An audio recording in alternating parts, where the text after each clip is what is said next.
से डिटेल जानने वाले हैं अपने किसके बारे में? राष्ट्रगान। हमारा राष्ट्रगान क्या है?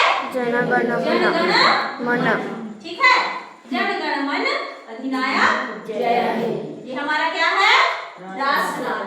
ठीक है, राष्ट्रगान अलग है और राष्ट्रगीत अलग है। ठीक है, राष्ट्रगान का बोल है जन गण मन और राष्ट्रगीत क्या है?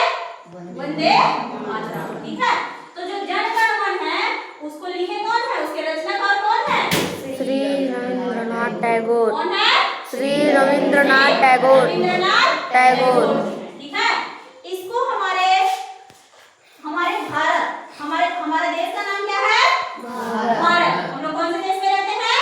भारत। और हमारे भारत देश की राजधानी नई दिल्ली। हमारे भारत के अलग अलग प्रांतों के बारे में, ठीक है, प्रांतों की विशेषता बताने के लिए इन सारे शब्दों को जोड़ के हमारे श्री रविंद्रनाथ टैगोर हैं, उन्होंने एक कविता बनाई। ठीक है, जिसका प्रकाशन तत्वबोधिनी नाम की किसमें किया गया था? पत्रिका में किया गया था, इसको प्रथम बार इसके लिए कुछ फैक्ट्स है जिसको जानना चाहिए। और उच्चारण कभी छोटे बच्चे लोगों से क्या हो जाता है? जैसे धीतरंगा लिखा है उसको हम सीतरंगा कर दिए, ठीक है, या जलधि तरंग है उसको इधर उधर कर देते हैं, है ना। तो प्रॉपर हम एक उच्चारण करें, क्योंकि राष्ट्रगान है, सम्मान ही इसके लिए हमारे मन में होना चाहिए, है ना। राष्ट्र के लिए गा रहे हैं, अपने राष्ट्र को समर्पित है हमारा ये गान।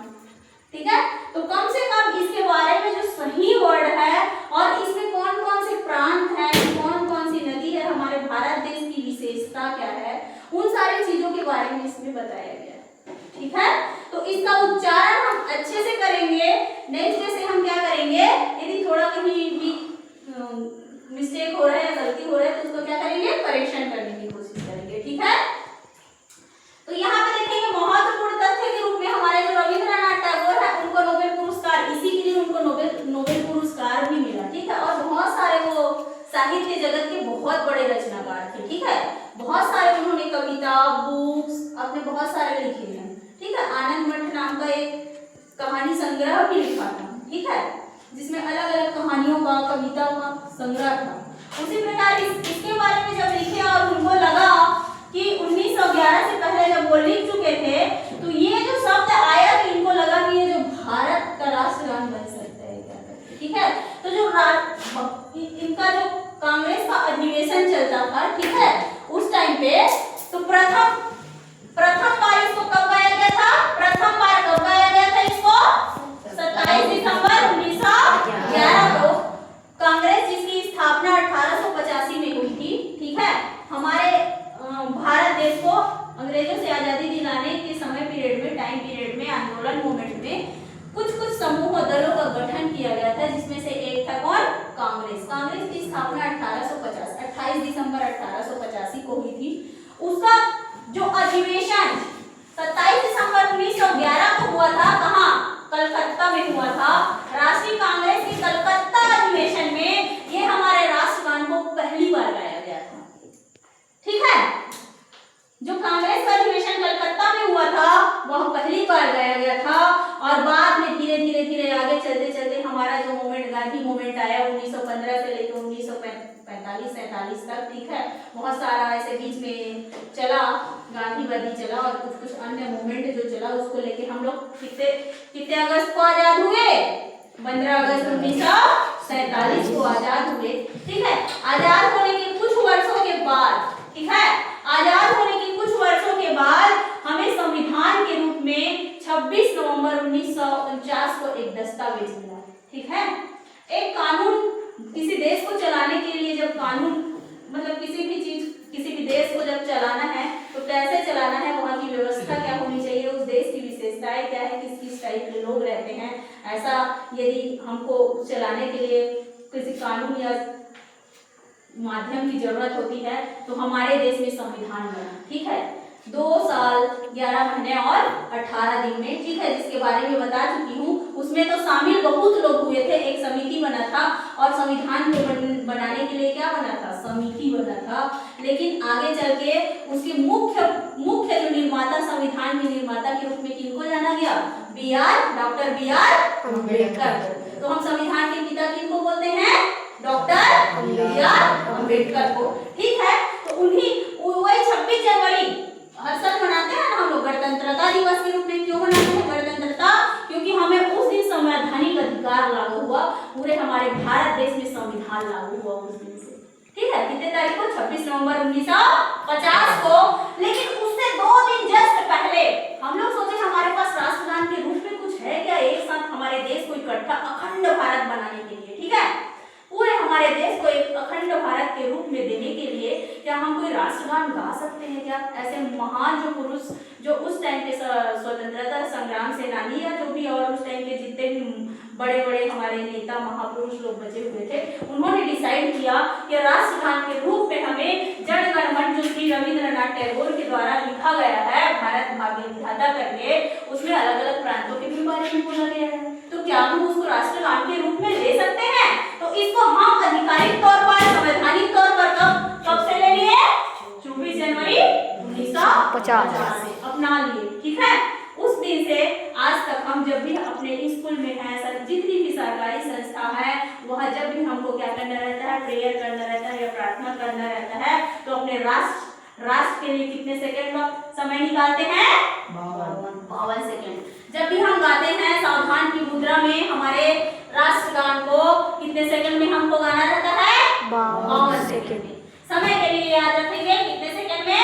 आप लोगों के लेवल के लिए इसमें से कुछ फैक्ट जरूरी है बेटा, इसलिए बता रही हूँ क्योंकि आप जब रोज गा रही हो समझ लो, रट रहे हो, तो हमको किसी चीज को रटने में उसके बारे में रियलिटी क्या है जानने में क्या है ज्यादा अच्छा है ना। यदि हम किसी चीज को अच्छे से समझने लगते हैं, यदि हम पृथ्वी पर जीवन है तो जीवन क्यों है और कैसे है, क्यों चालू हुआ, ये चीज जान जाएंगे तो ज्यादा अच्छा लगेगा ना, ज्यादा मजा आएगा कि हमारे ये जो पृथ्वी है उसमें 7 महाद्वीप हैं, तो हम लोग रह भी रहे हैं, तो क्या है कैसे है। उसी प्रकार से हमारा राष्ट्रगान है कि यदि मेन फैक्ट को हम समझेंगे कि हमारा राष्ट्रगान आखिर है क्या और कौन कौन से प्रांतों के बारे में बोल रहा है, उसी प्रकार आगे चलते हैं। जिसकी मूल भाषा कौन सी थी?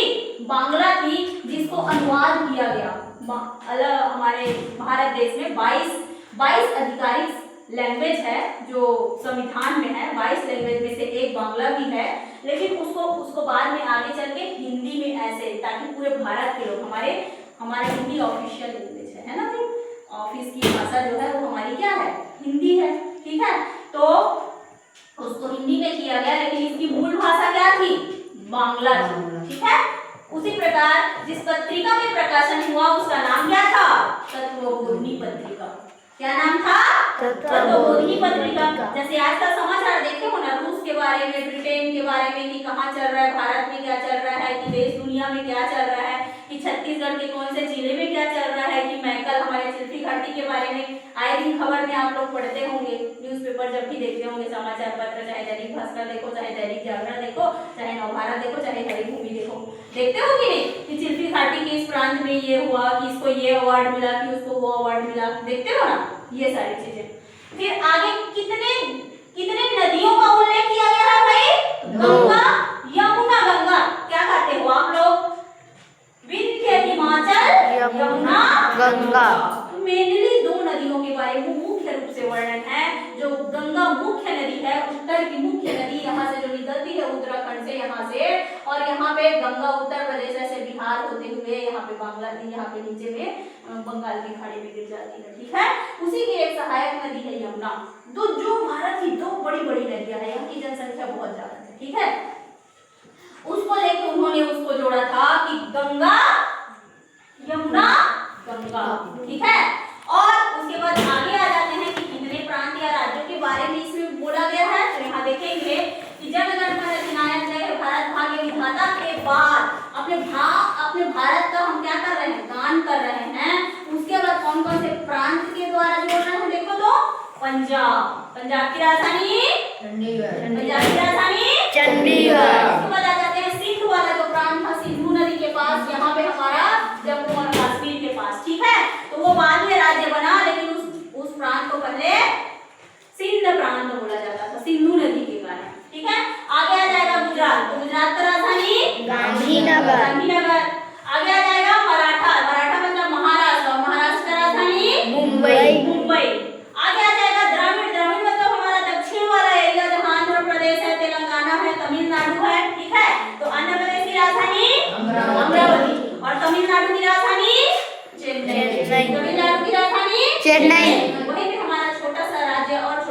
बना हुआ है तेलंगाना।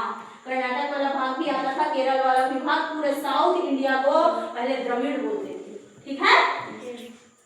उसके बाद आ जाते हैं हम उत्कल। उत्कल मतलब उड़ीसा, और उड़ीसा का कैपिटल या राजधानी भुवनेश्वर, ठीक है। और पश्चिम बंगाल की राजधानी, पश्चिम बंगाल की राजधानी कोलकाता, ठीक है। जिसको पहले कलकत्ता बोला जाता था, आज के समय में कोलकाता बोला जाता है। उसी प्रकार से हिमाचल आ गया। हिमाचल यहाँ पे आपको मिलेगा, उस दिन बताई थी मैं, पंजाब के पास, ठीक है। तो उस वाले एरिया को पहले हिमाचल बोला जाता था। हिमाचल प्रदेश की राजधानी ठीक है। इस प्रकार 9 प्रांतों या राज्यों के बारे में वर्णन। पहले बड़ा बड़ा राज्य था, उसी प्रकार विंध्य आया। तो विंध्य कौन सा क्षेत्र है? हमारा मध्य प्रदेश, ये वाला एरिया, ठीक है, विंध्यन एरिया। तो मध्य प्रदेश का कैपिटल क्या है भाई? भोपाल है, ठीक है। तो ऐसे राज्य जान रहे हैं, राजधानी जान रहे हैं। अब थोड़ा बहुत समझ में आया होगा आप लोगों की राष्ट्रगान हम गाते क्यों हैं? समझ में आ रहा है? ये अपने भारत के अलग अलग प्रांतों और राज्यों की विशेषता को बताते हुए हम अपने भारत देश की गुणगान करते हैं, जय बुलाते हैं। बुलाते हैं ना, भारत माता की जय बुलाते हैं कि नहीं? यही है। तो आप लोगों को समझ में आया? आज के बाद जो आप लोगों का राष्ट्रगान है, उसका जो उच्चारण है, यहाँ पे उच्छल जलधि, जलधि मतलब बहुत सारा जो जल के पास, हमारे भारत के नीचे में यहाँ पे देखना, यहाँ पे बंगाल की खाड़ी है और यहाँ पे क्या है? अरब सागर है। ये जलधि तरंग सब साइड से हमारा जो देश है वो क्या है? परिपूर्ण है, ठीक है, जलधि तरंग, ठीक। उसके बाद हमारा क्या है? हम उसका क्या करेंगे? सही उच्चारण करेंगे, ठीक है। नेक्स्ट आप लोग क्या करके आएंगे? इसका अच्छे से रिवीजन करके आएंगे, शब्दों को देख के आएंगे कि आखिर ये है क्या। ये फैक्ट बड़ा है, लेकिन कुछ चीजों के बारे में, जैसे अभी आप लोगों को 9वीं क्लास में इंस्पायर अवार्ड वाला आएगा ना, 8वीं क्लास में, तो इसे पूछ लेगा राष्ट्रगान गाने का समय कितना होता है। ऑप्शन में दिया रहेगा 52, 53, 55, 60। समझ रहे हो? तो समझना है कि 1 मिनट में कितना सेकंड? 60 सेकंड। तो इसको गाना कितने सेकंड में है? 52 सेकंड। इसका मतलब 1 मिनट नहीं लगना चाहिए हमें राष्ट्रगान गाने में, 52 सेकंड का समय लगता है। समझ रहे हो? ऐसे जो जीके का सवाल रहेगा, इतना डीपली तो नहीं जाएगा, लेकिन इसको जरूर पूछ लेगा, या इसकी मूल भाषा क्या थी ये भी पूछ सकता है, ठीक है। या कितने नदियों के बारे में, उसी प्रकार हमारे राज्य के बारे में आ जाएंगे हम लोग। छत्तीसगढ़ का राजकीय गीत क्या है? अरपा पैरी के धार। नेक्स्ट में हम लोग क्या करेंगे? अरपा पैरी के धार। कैसे हमारे नरेंद्र देव वर्मा जी ने उसी जैसे राष्ट्र के लिए हमारे रविंद्रनाथ टैगोर ने लिखा था, उसी प्रकार हमारे छत्तीसगढ़ के लिए श्री नरेंद्र देव वर्मा जी ने लिखा है अरपा पैरी के धार, ठीक है। उसको हम लोग नेक्स्ट में देखेंगे, ठीक है।